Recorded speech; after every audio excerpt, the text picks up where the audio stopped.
Mga ate at kuya, sa live ni na Direk Daryl Yap, hindi ko sukat akalain na masushook ako ng bongga. Kasi itong si Kero Keropi na tinatawag nila dito sa live na 'to, ay hindi ko sukat akalain na ang tseka ay Junakis pala yan ni Galema. Kagimbal-gimbal, 'di ba? Panoorin natin 'tong video maya-maya. So, ang alam ko si Kero Keropi nilang tinatawag kasi malaki nga, mukhang palaka, hindi, gwapo si Kero Keropi eh. Teka ha. Isa sa mga nakabukangkang dito sa picture na nilagay natin ay si Kero Keropi. Hulaan nyo kung sino. Sige nga, i-comment nyo sa comment section, baka mahulaan nyo eh. Dito sa nakabukangkang, isa dyan si Kero Keropi.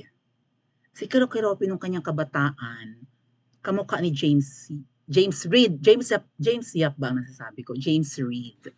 Yung Australian Filipino. O, yung jowa ni Nadine Lustre, right? Oo. Si Nadine Monyo. Na pinklawan. O, si Nadine, yung sexiness, na mahilig mag-beige sa Siargao, sa Surigao.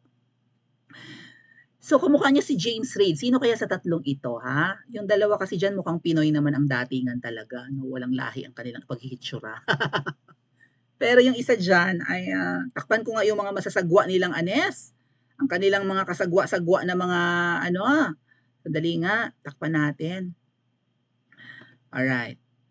Para hindi naman sa iba, well, bakit sila may camel toe? Mga lalaki sila, ha? Ang alam ko ang camel toe sa babae yan, ha? Takpan natin ang kanilang mga nakabukangkang na kayamanan. Ayan. Talagang, well, siguro nagbabasketball sila, no? Tapos nagpahinga sila, nagbukangkang sila. Mga lalaki talaga na to, talagang hindi na mahiyain sa panahon ngayon. Ayan, may takip na ang mga, nasaan 1 at 2 at 3. May takip na ang kanilang mga nakabukangkang na talagang malakan. Talagang ang Disneyland, mahilig sa bukangkangan. Charot. Yung Disney Palace pala. Okay. Na-shook ako ng bongga, mga tat kuya, dun sa live kahapon ni na Joey, ni Joie de Vive, ni Miss si Direk Daryl, na ang alam ko talaga kasi, magsyupatembang si Kero Keropi at si Galema Gasol. Magkahawig sila, yes. Ay, syempre, normal naman sa magsyupatembang ang magkahawig. Pero alam niyo mga tat kuya, kami magkapatid, di kami magkahawig.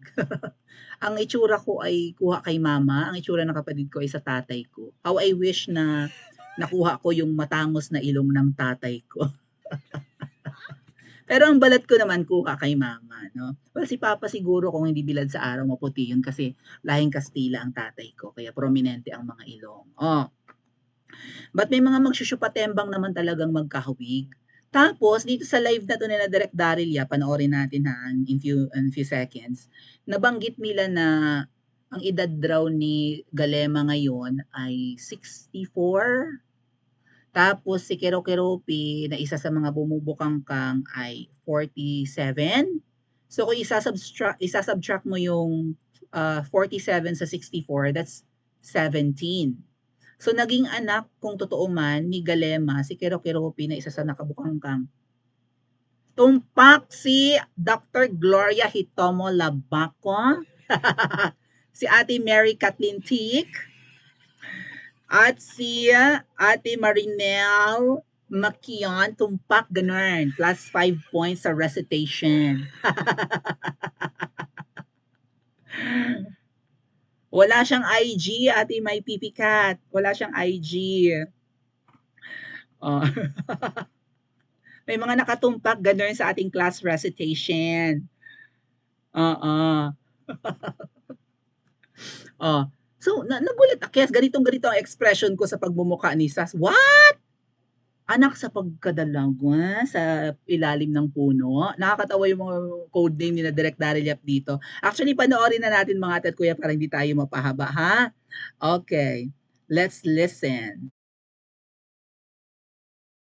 So ngayon, hindi, yan din kasi ang binabato nila eh. Yung tipong, kaya daw galit tayo sa Sanrio family dahil waing, Diyos ko, hindi no. Hello, magkano lang sa salary grade sa gift gate?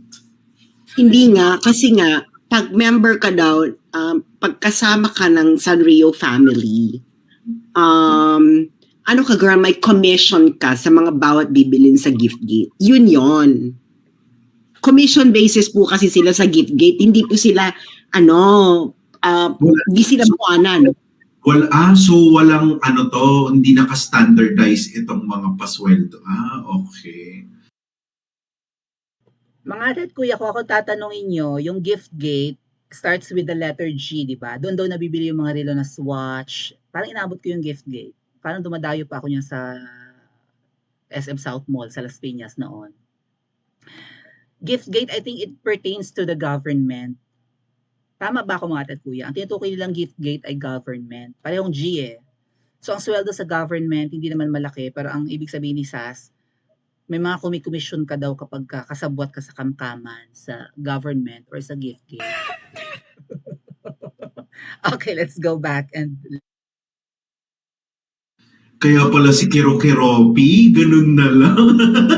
Hindi mo kinaya yung Kero-Keropi, aminin mo. Sino si Kero-Keropi? Si Kero-Keropi. Basta. Sino si Kero-Keropi? Just, Kapatid ba to ni Hello Kitty? Hindi. Kapatid ni Galema? Ay, oo.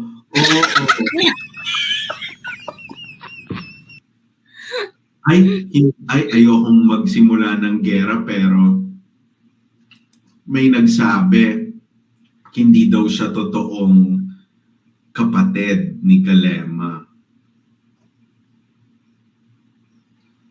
Sino? Si Hello Kitty? Hindi. Kaga si Hello Keropi. Si Galema. Sorry. Oo. Yung... Si Kero-Keropi. Chika na yan, Joey. Alam mo yung chika na yan? Oo. Ay, hindi niya siya patembang. Junakis niya. Di ba? Di ba? Sabi ko na eh. Sino? Si Kero-Keropi? Alam ni Galema.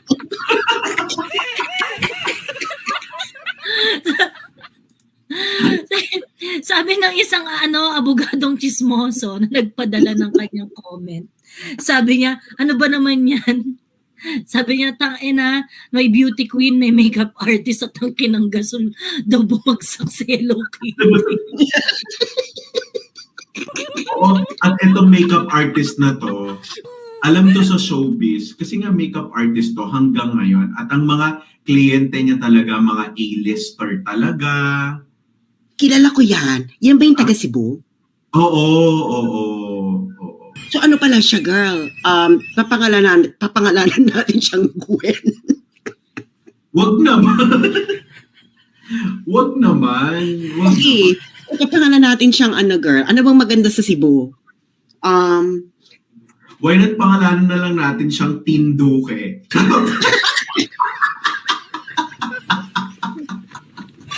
Nahihirapan na ako eh. Charot lang.